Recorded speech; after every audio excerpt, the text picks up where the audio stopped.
जावेद का घर इस जगह से काफी दूर था, पर यह फासला बड़ी तेजी से तय करके वह वहां तक पहुंच गया था। उसके विचारों की गति उसके कदमों की रफ्तार से अधिक तेज थी।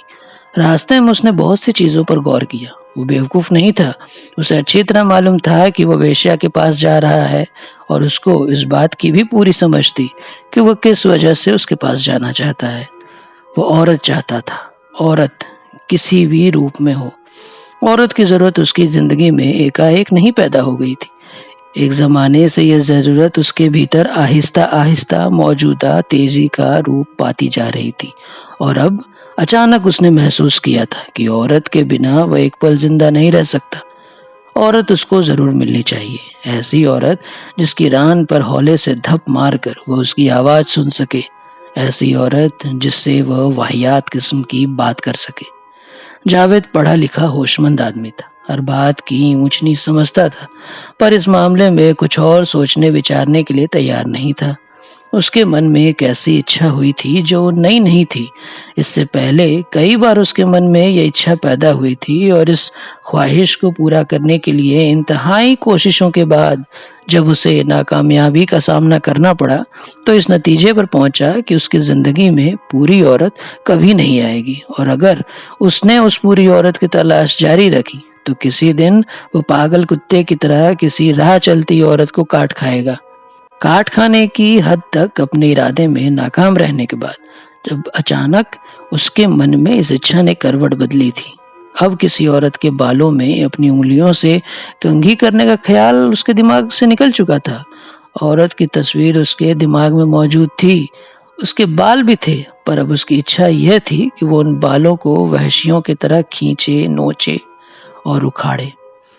अब उसके दिमाग में से वो औरत निकल चुकी थी जिसके होठों से इस तरह रखने के लिए इच्छुक था जैसे तितली फूलों पर बैठती हो। अब वह उन होठों को अपने गर्म होठों से दागना चाहता था। हौले हौले सरगोशियों में बातें करने का ख्याल भी उसके दिमाग में नहीं था। अब वह ऊंची आवाज में बातें करना चाहता था, ऐसी बातें जो उसके मौजूदा इरादे की तरह नंगी हों। वो ऐसी औरत चाहता था जो घिस घिसा कर गिरे हुए मर्द की शक्ल इख्तियार कर गई हो। ऐसी औरत जो आधी औरत हो और आधी कुछ भी ना हो। एक समय था जब जावेद औरत कहते समय अपनी आंखों में एक खास किस्म की ठंडक महसूस किया करता था। जब औरत की कल्पना उसे चांद की ठंडी दुनिया में ले जाती थी, वह औरत कहता था बड़ी सावधानी से, मानो उसको इस बेजान लफ्ज के टूटने का डर हो। एक अरसे तक वह इस दुनिया की सैर करता रहा, पर आखिरकार उसको मालूम हुआ कि औरत जिसकी तमन्ना उसके दिल में है, उसकी जिंदगी का ऐसा सपना है जो खराब मैदे के साथ देखा जाए। जावेद अब सपनों की दुनिया से बाहर निकल आया था। बहुत देर तक जहनी तौर से वह अपने आप को बहलाता रहा, पर अब उसका जिस्म डरावने रूप से जाग चुका था। उसकी कल्पना की तेजी ने उसके जिस्मानी एहसासों की नोक पलक कुछ इस ढंग से निकाली थी कि अब जिंदगी इसके लिए सुइयों का बिस्तर बन गई। औरत उसकी नजरों में ऐसी शक्ल अख्तियार कर गई जिसको वो बयान करना भी चाहे तो नहीं कर सकता था। जावेद कभी इंसान था, पर अब इंसानों से उसे नफरत थी, इतनी कि वो अपने आप से भी नफरत करने लगा था। मुझे नफासत तलाश करने में असफलता मिली है, लेकिन गंदगी तो मेरे चारों तरफ फैली हुई है। अब ये जी चाहता है कि अपनी रूह और जिस्म के हर जर्रे को इस जिंदगी से लथेड़ दूं। मेरी नाक जो पहले खुशबुओं की तलाश करती रही है, अब बदबूदार और गलीज चीजें सूंघने के लिए बेताब है। यही वजह है कि आज मैंने पुराने ख्यालों का चोला उतार कर इस मोहल्ले का रुख किया है। ये दुनिया कितने डरावने तौर पर हसीन है। नानक शाही ईंटों का उबड़ खाबड़ फर्श उसके सामने था।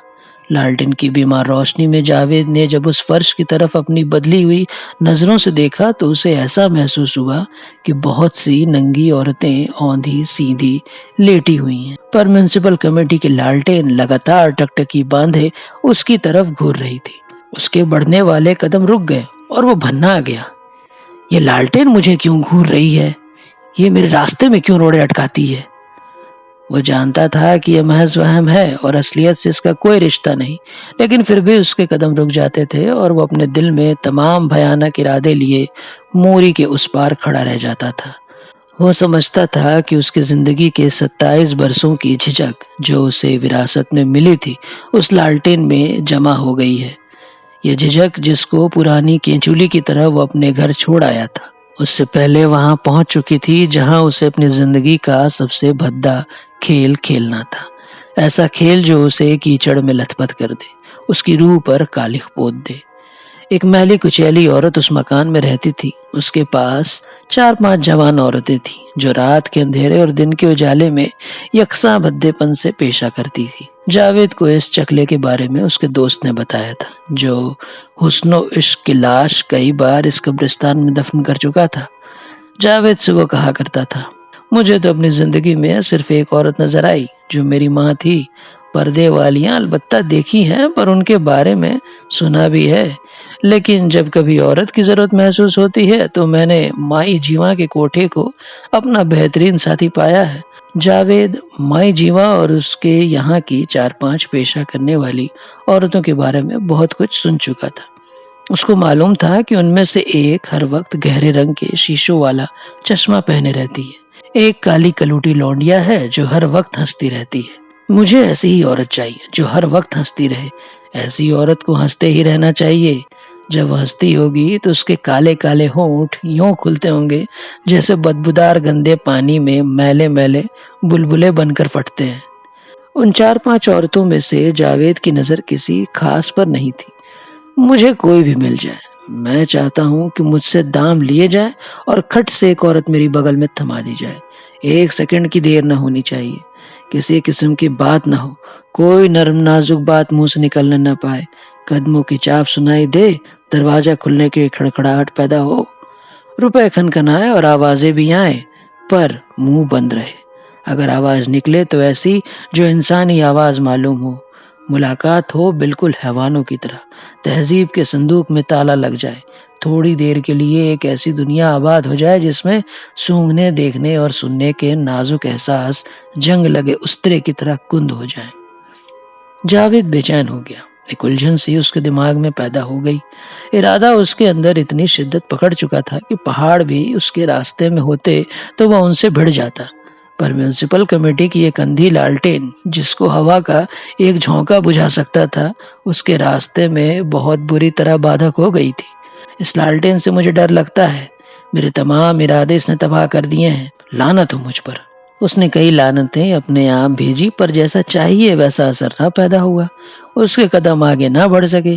ना नक्शाई ईंटों का उबड़ खाबड़ फर्श उसके सामने लेटा रहा। जावेद के सामने यानी माई जीवा के चकले से इधर हटकर बड़े बाजार में जो दुकानों के ऊपर कोठों की एक कतार थी, उसमें कई जगह जिंदगी के आसार नजर आ रहे थे।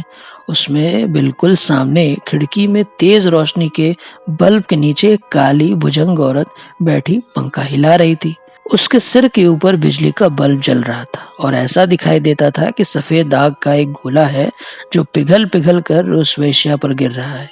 जावेद उस काली भुजंग औरत के बारे में कुछ गौर करने ही वाला था कि बाजार के उस सिरे से जो उसकी आंखों से ओझल था, बड़े भद्दे नारों के रूप में कुछ आवाजें उठी। थोड़ी देर के बाद 3 आदमी झूमते झामते शराब के नशे में चूर नमूदार हुए।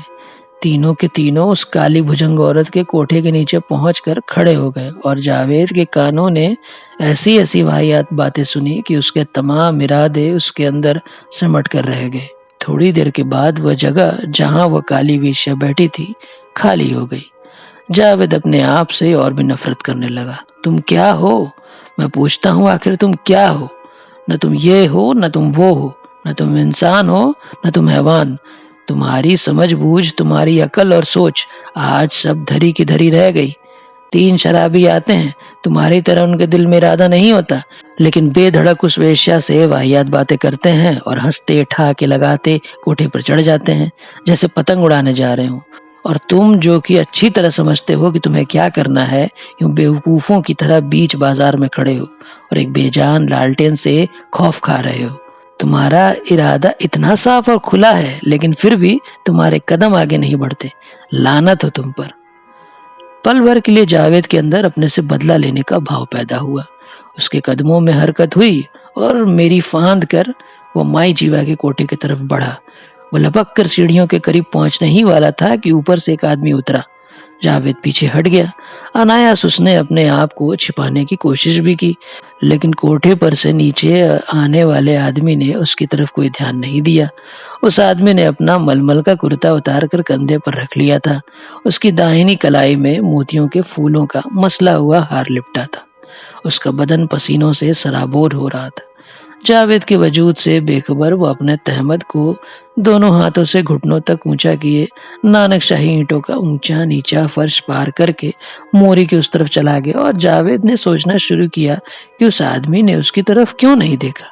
इस बीच उसने लालटेन की तरफ देखा तो वो उसे ये कहती जान पड़ी, तुम कभी अपने मकसद में सफल नहीं हो सकते, इसलिए कि तुम डरपोक हो। याद है तुम्हें पिछले साल बरसात में जब तुमने उस हिंदू लड़की इंदिरा से अपनी मोहब्बत जाहिर करनी चाहिए थी तो तुम्हारे जिस्म में सकत तक नहीं रही थी। कैसे कैसे डरावने ख्याल तुम्हारे मन में पैदा हुए थे। याद है तुमने हिंदू मुस्लिम फसाद के बारे में भी सोचा था और डर गए थे। उस लड़की को तुमने इसी डर के मारे भुला दिया और हमीदा से तुम इसलिए मोहब्बत न कर सके कि वह तुम्हारी रिश्तेदार थी और तुम्हें इस बात का डर था कि तुम्हारी मोहब्बत को गलत नजरों से देखा जाएगा। कैसे कैसे वहम तुम्हारे ऊपर उन दिनों छाए थे। और फिर तुमने बिल्किस से मोहब्बत करनी चाहिए, पर उसको सिर्फ एक बार देखकर तुम्हारे सब इरादे गायब हो गए और तुम्हारा दिल वैसा का वैसा बंजर रहा। क्या तुम्हें इस बात का एहसास नहीं कि हर बार तुमने अपनी बेलौस मोहब्बत को खुद ही शक की नजरों से देखा। तुम हमेशा डरते हो, इस वक्त भी तुम डर रहे हो। यहाँ घरेलू औरतों और लड़कियों का सवाल नहीं, हिंदू मुस्लिम फसाद का भी इस जगह कोई डर नहीं। लेकिन इसके बावजूद तुम कभी उस कोठे पर नहीं जा सकोगे। मैं देखूंगी तुम किस तरह ऊपर जाते हो। जावेद की रही सही हिम्मत भी पस्त हो गई। उसने महसूस किया कि वो सचमुच पहले दर्जे का डरपोक है। बीती हुई घटनाएं तेज हवा में रखी हुई किताब के पन्नों की तरह उसके दिमाग में देर तक फड़फड़ाती रही। और पहली बार उसको इस बात का एहसास बड़ी तेजी के साथ हुआ कि उसके वजूद की बुनियादों में एक ऐसी झिझक बैठी हुई है जिसने उसे काबिल रहम की हद तक डरपोक बना दिया है। सामने सीढ़ियों से किसी के उतरने की आवाज आई तो जावेद अपने विचारों में चौंक पड़ा। वही जो गहरे रंग के शीशों वाली ऐनक पहनती थी और जिसके बारे में वह कई बार अपने दोस्त से सुन चुका था, सीढ़ियों के नीचे के चबूतरे पर खड़ी थी। जावेद घबरा गया। उसने बड़े भद्दे ढंग से उसे आवाज दी, अजी ठहर जाओ मेरी जान, घबराओ नहीं, आओ आओ। उसके बाद उसने पुचकारते हुए कहा, चले आओ, आ जाओ। ये सुनकर जावेद को ऐसा महसूस हुआ कि अगर वह कुछ देर वहां ठहरा तो उसकी पीठ में दुम उग जाएगी जो उस औरत के पुचकारने पर हिलना शुरू कर देगी। इस एहसास के साथ उसने चबूतरे की तरफ घबराई हुई नजरों से देखा। माई जीवा के चकले की उस ऐनक चढ़ी लौंडिया ने कुछ इस तरह अपने जिस्म को हरकत दी कि जावेद के तमाम इरादे पके हुए बेरों की तरह झड़ गए। उसने फिर पुचकारा, आओ मेरी जान, अब भी आ जाओ। जावेद एकदम भागा। मोरी फांद कर जब वह बाजार में पहुंचा तो उसने एक ऐसे ठहाके की आवाज सुनी जो खतरनाक तौर पर डरावना था। वह कांप उठा। जब अपने घर पहुंचा तो उसके ख्यालों के हुजूम में से सहसा एक ख्याल रेंग कर आगे बढ़ा जिसने उसको तसल्ली दी। जावेद, तुम एक बहुत बड़े पाप से बच गए, खुदा का शुक्र बजा लाओ।